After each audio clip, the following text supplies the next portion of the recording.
آج ہمارے سامنے تربیت کے حوالے سے بہت ساری باتیں ہیں۔ آج ہر شخص اس بات کو لے کر پریشان ہے کہ بچوں کی تربیت کیسے کریں، بچے کہنا کیوں نہیں مانتے، بچے اسے ماں باپ پریشان کیوں ہیں، بچوں کے تعلق سے اس طرح کی کج فہمیاں کیوں ہیں، بچے کے تعلق سے وہ کون سا وقت اور وہ کون سا موقع ہے جب اس کو اچھی تربیت دی جا سکے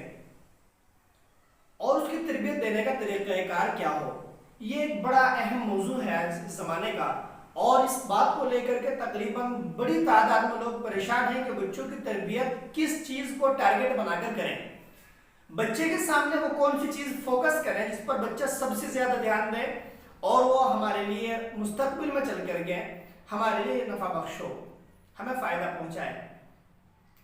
اس تعلق سے ہم سب سے پہلے حضور پاک صلی اللہ علیہ وسلم کے ارشادات عالیہ میں دیکھتے ہیں کہ حضور صلی اللہ علیہ وسلم نے اس تعلق سے کیا فرمایا۔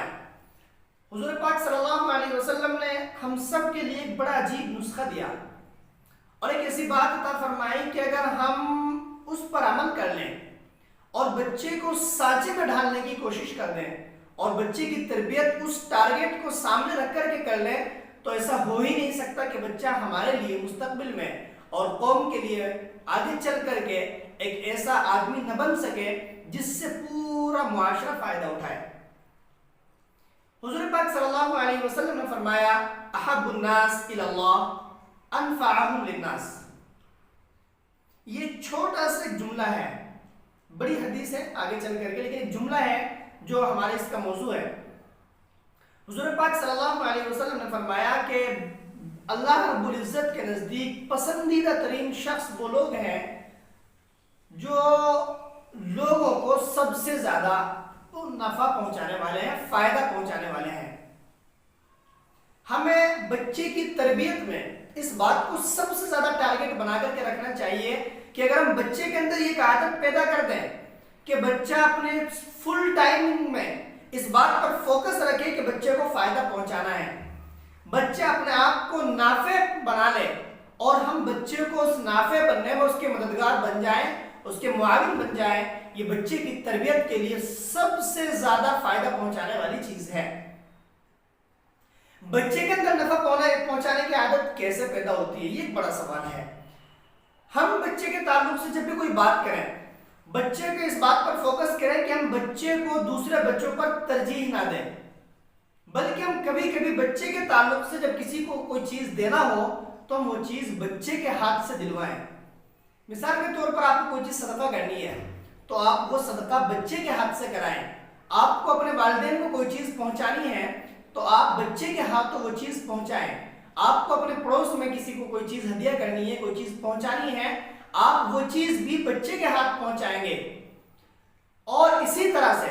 آپ کوئی بھی خیر کا کام کریں اس میں بچے کی معلومات میں وہ بات ضرور ڈال دیں کہ اس میں خالص لوگوں کا نفع ہے۔ جب آپ لوگوں کے لیے فائدہ پہنچانے کی سارے کاموں میں آپ بچے کو اپنے ساتھ شریک کر لیں گے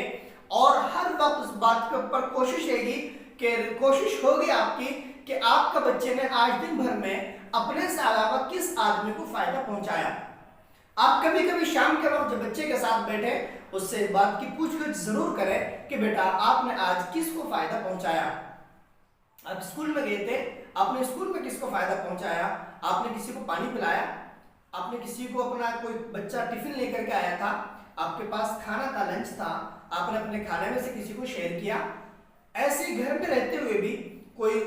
بچے کا رشتہ دار آپ کو کوئی متعلق بچے کو کوئی کام کہتا ہے تو آپ بڑی فراخ دلی کے ساتھ بچے کو اس پر شاباشی دیں اور اس کو اس کام کے کرنے پر ابھاریں۔ جب آپ بچے کے تعلق سے ابھی اس کے ذہن میں، اس کے دماغ میں اس بات کو بٹھا دیں گے کہ دوسروں کو فائدہ پہنچانا اپنے آپ کو فائدہ پہنچانا ہے اور دوسرے انسان کو فائدہ پہنچانے کے اندر اپنا فائدہ مضمر ہے، تو یقیناً آپ کا بچہ اس بات کی حرص کرے گا کہ وہ دن بھر میں زیادہ سے زیادہ لوگوں کو فائدہ پہنچانے کی کوشش کرے۔ جب بچے کے اندر یہ عادت پڑ جائے گی اور اس کے اندر یہ عادت پیدا ہو جائے گی، دوسروں کو فائدہ پہنچانا اس کے لیے اپنے سکون کا ذریعہ بننے لگ جائے گا، دوسروں کو فائدہ پہنچانا اس کو آرام محسوس ہونے لگے گا، دوسروں کے فائدہ پہنچانے پر اس کو خوشی میسر ہونے لگے گی، پھر آپ سمجھ جائیں کہ آپ کے بچے نے اپنی زندگی کی بہترین تربیت پالی ہے۔ اب وہ آپ کے لیے آپ کے خاندان کے لیے، آپ کے رشتہ داروں کے لیے، آپ کے محلے کے لیے، آپ کے ملک کے لیے، اور اس سے بھی بڑھ کر وہ خود اپنے لیے ایک بہترین انسان بن کر کے ساتھ ابھرے گا اور سماج کے لیے اور ملک کے لیے ایک بہترین انسان ثابت ہوگا۔ حضور پاک صلی اللہ علیہ وسلم اس پر بڑا فوکس فرماتے تھے۔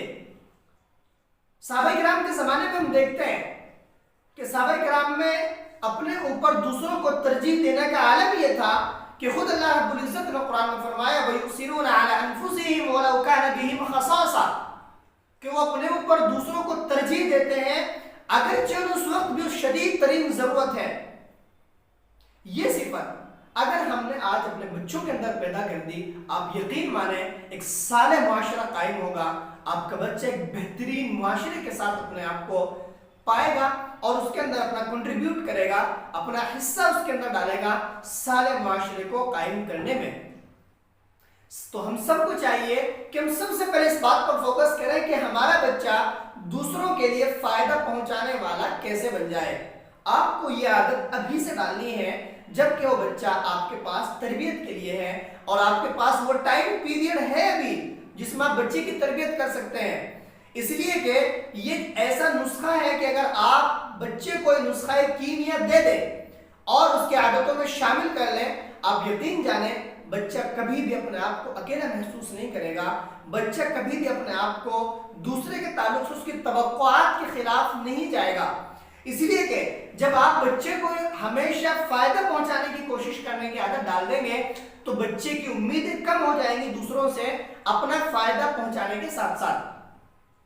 اس لیے کہ آپ نے اس کو سکھلایا ہوگا بیٹا آپ کو دوسرے کو فائدہ پہنچانا ہے، اس کی توقع ہرگز نہیں رکھنی کہ وہ بھی آپ کو فائدہ پہنچائے گا۔ جب آپ کے بچے کی توقعات کم ہو جائیں گی، آپ کا بچہ دوسرے کو فائدہ پہنچا کر اس سے اپنا فائدہ حاصل کرنے کی توقع کم سے کم درجے پر لے جائے گا،